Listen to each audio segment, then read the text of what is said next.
round after a long time. I've been connecting for the first time. We'll have a quick rundown of the cricket proceedings week, but unfortunately, I have to say this particular cricket show this week would start on a very somber note as one of the England fast bowler Bob Dylan Willis breathed his last as he was suffering from thyroid cancer and he passed away. So Bob Willis, just to give you a sort of just a sneak peek, one could say, is basically started off as he was the real quickie, and he was there in the era when the West Indian fast bowlers were at their best, and then we had the Aussie fast bowlers at their best. 8 for 43 in that Test match in the 1980-81 series, where Ian Botham class, and where Bob Willis went on to pick up absolutely stunned the Aussies by winning the match under their noses as he picked up 8 wickets for 43 runs. And also, Bob Willis he has also captained the England side. He captained the England side not with any much success, probably 20 Test matches, if I reckon. And as far as he was such a bowler who always had a sort of a square run up to the wicket. Now, he had a sort of a peculiar run up, not a peculiar run up, basically square run up to the wicket. And as far as square run ups are concerned, I can only think about former late West Indian fast bowler Malcolm Marshall, who used to have a square run up to the wicket.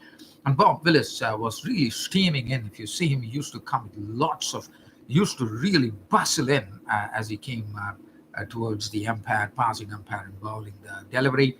And after that, he became, he took 325 Test wickets for England. And as I said, he was there in the era with John Snow, who was just coming in the 1970s, John Snow, but Willis actually come later. But one thing that I could say here is that Bob Willis then went on to became a cricket commentator, and he was someone who was a very outspoken person. He used to openly voice out whatever he wanted. So, but as I said, he was someone who would be remembered, Bob Dylan Willis. Unfortunately, as I said, breathed his last, and he passed away with thyroid cancers. And my condolences to the families of Bob Willis. So other than that, so that was, as I said, we had to start off on a slow note here. But nevertheless, now we get on to the real cricket here. We are talking about the game, the things that we are going to see here. We look at the India versus West Indies game, where India staged the most successful T20 chase ever when they usurped a total of 207, which was set by the West Indies in Hyderabad, where Virat Kohli went on to score. And he started off in a very gingerly manner. Now Sri Lanka the other time went there and swamped them in the T20 series 3-0, and now they are the Sri Lankans would be touring Pakistan for a 2-test series. So for Pakistan, it would be a sort of a real happiness as test match cricket comes to Pakistan. The not surprise inclusion, Fawad Alam, who has been scrolling prolifically, and how many comebacks Fawad Alam would have made. Gosh, he has made a lot of comebacks. He's been in and out of the Pakistan team. So that I'll be talking about the team, and also the England team for South Africa has been announced.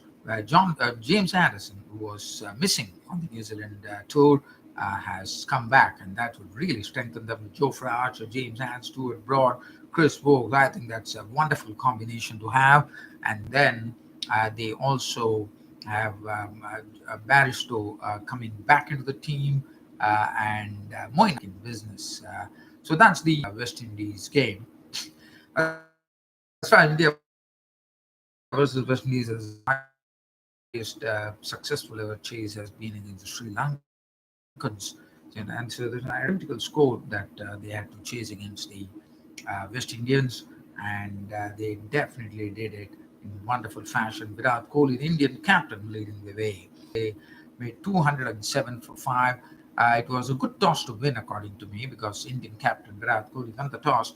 And looking at the dewy conditions that were going to happen, where the ball gripping would have been pretty difficult, made merry I mean, batting first as they made 207 for 5.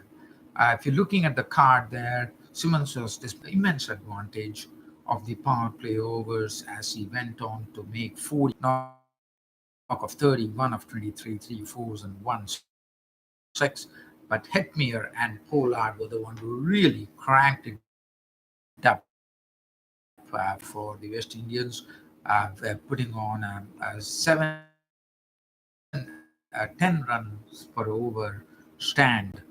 It was 71 runs to the good, and it came in just 7 overs. So that was brilliant batting. Hetmyer making 56 of 41, 2 4 4 6s, and Kieron Pollard hammering 37 of 9. Just 9 deliveries out of 6. The Indian ball leave out Manish Yadav and Samson and Sundar, who normally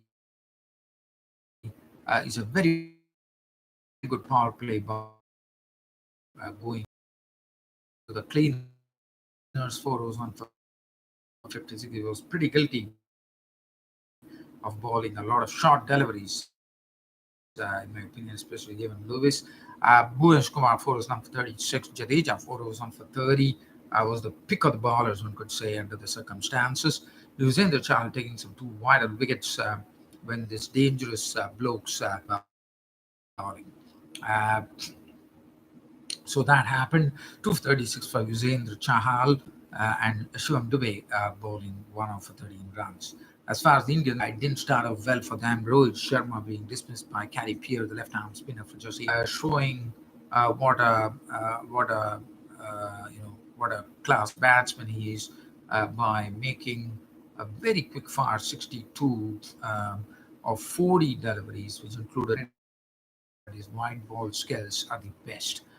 Uh, Virat Kohli definitely started off in a very shaky. He was many things. I mean, he scattered the strokes all around the field, and he was not afraid to come down the wicket and have a real go at the West Indian bowlers. Rather than Rishabh Pant, one was a bit surprised that Shreyas Iyer would have been the person who should have come in. But we saw Rishabh Pant again. That was not quite enough. Actually, Kesrick Williams was really like we all know that Kesrick Williams and Virat Kohli removed in a very style that Kesrick Williams has been doing, and just definitely did that to Kohli. Did it back to them, and there was a bit of needle going on, but all in good spirit. With Kohli giving a real cold stare at Kieron Pollard, prompted Virat Kohli to bring out the notebook, and it was tremendous stuff there at Hyderabad. Watching Kohli manner. The bowling, to a certain extent, 4 overs, 1 for 24. Kerry Peer, Hayden Walsh, 2 overs, none for now. How KL Rahul pierced the strokes, had the nominee of as he went for 60 runs of his 22 deliveries that he bowled. So that would really give you. I mean, he was for 5 6s. Pollard, Virat Kohli let out a huge roar with fists pumping as India won the match. Kohli was man of the match. Now the focus shifts on to the second one day, second and I'm told it has been also the Mustaq Ali tournament, the local tournament that went on. It will be interesting to see whether Kuldeep Yadav would be getting a look in tomorrow, considering whether Fabian Allen, whether Fabian Allen is fit. Nicholas Puran would probably definitely replace Dinesh Ramlin, the wicketkeeper, and that would really strengthen them because Nicholas Puran is the good form. He was injured. He was banned, as you know. But now I think it would be good to see whether the West Indians would like to get him some more spin, or and India will be very interesting to see as to whether, because they have Ravindra, they have Chahal, they have some part-time spinners in the team as well. Whether they'll be prompted to get in Kuldeep Yadav into the mix would be very interesting to see. So the second look in here. Right. Now, from here, we are getting on to not matches, but looking on to coming cricket is the one who has been selected. He is having a, I mean, if you look at his graph, he looks I mean, if you look at his graph, he looks to be in prime form, and I think he has really his bat has really done the talking and has forced the selectors. And I've always seen that